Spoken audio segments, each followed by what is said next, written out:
Hello and welcome to Affinity. Today we're going to look at lighting up some lamps using Affinity's built-in lighting filter, which is surprisingly powerful. There's a lot you can do with it. So let's get going. Here we've got a picture of a number of lamps in a church, and we'd like to add a bit more glow and so on around these lamps. So let's start off with this, and we can go to filters and lighting here, but the way we're going to do it here is we're going to do it over here in the live filters. Click there and go into the lighting filter here, and the reason for this is that once you've done something with this, you can always go back and change it, whereas if you do it through the filters menu, then you can't. So as we can see, we've got a light here and we can play around with this. It's a bit like a torch, and the background's gone rather dark, hasn't it? But don't worry about that. We can bring back that background with this ambient control here. We can just bring that up to where it was, although this makes this a little bit more faded, but we can play with that afterwards. So the light we want to light up a lamp here, this is a directional one.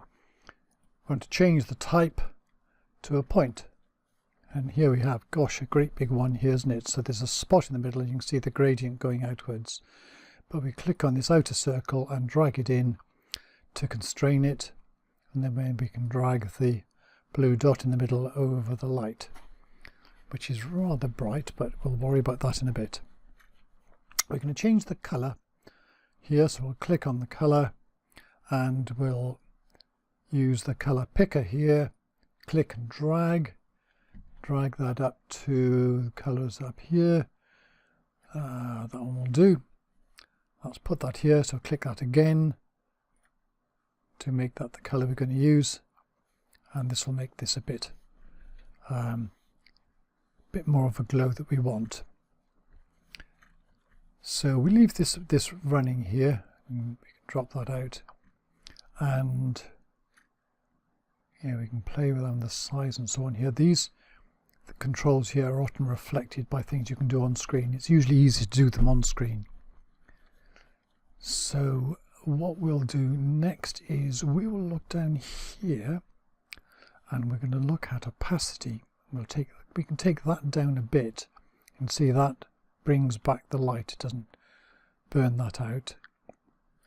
But also, to change the effect, we can look at blend mode.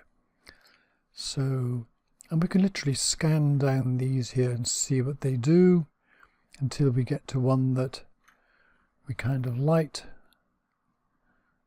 Maybe lighter color. Let's try that. We can always go back and change it later, of course. And then opacity, we can play with that again. No, around about 50-ish% looks like it's okay here. So there. Let's turn that on and off to see how it's working. Off, on, off, on. Notice with this that the effect here is not just constrained to this area, it goes everywhere.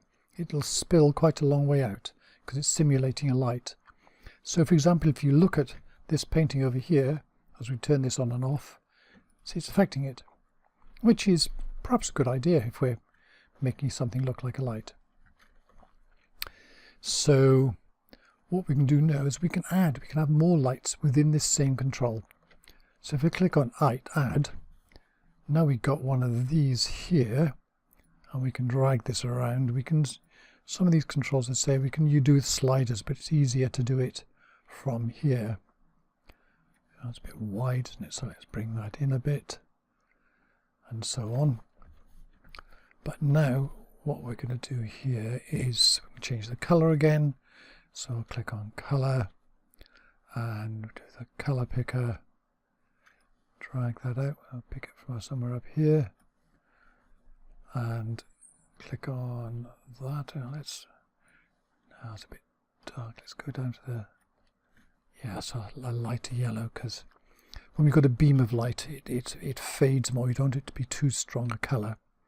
So if we click on that again, circle there you are, there's our color for the light coming down here. So we can turn the whole thing on and off You can see the light going down. There you are, that's good. And now effectively we can duplicate this around the other lights.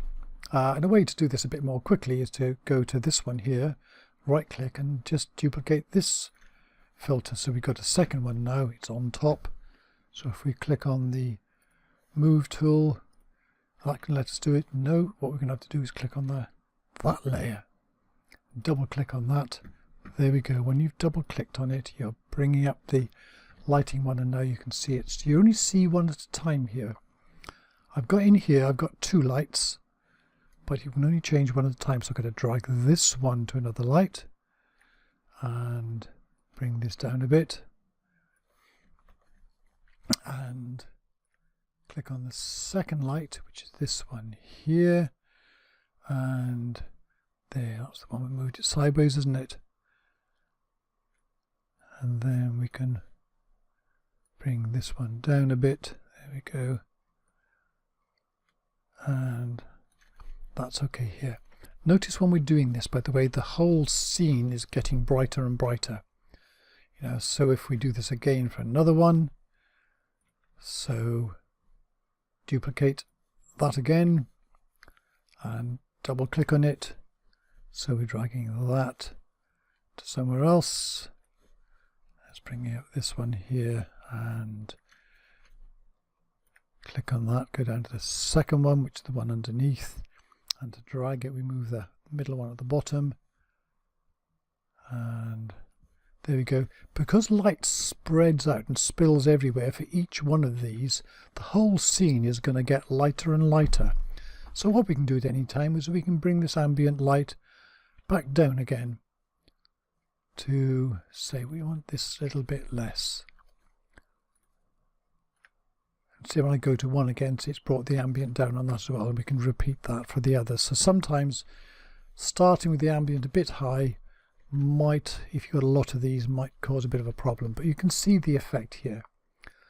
Right, but you can repeat this for any of the others. Let's close that down. There we go. So what I can do as well, so if I want to separate these out, is just drag them to the top like this. There we go.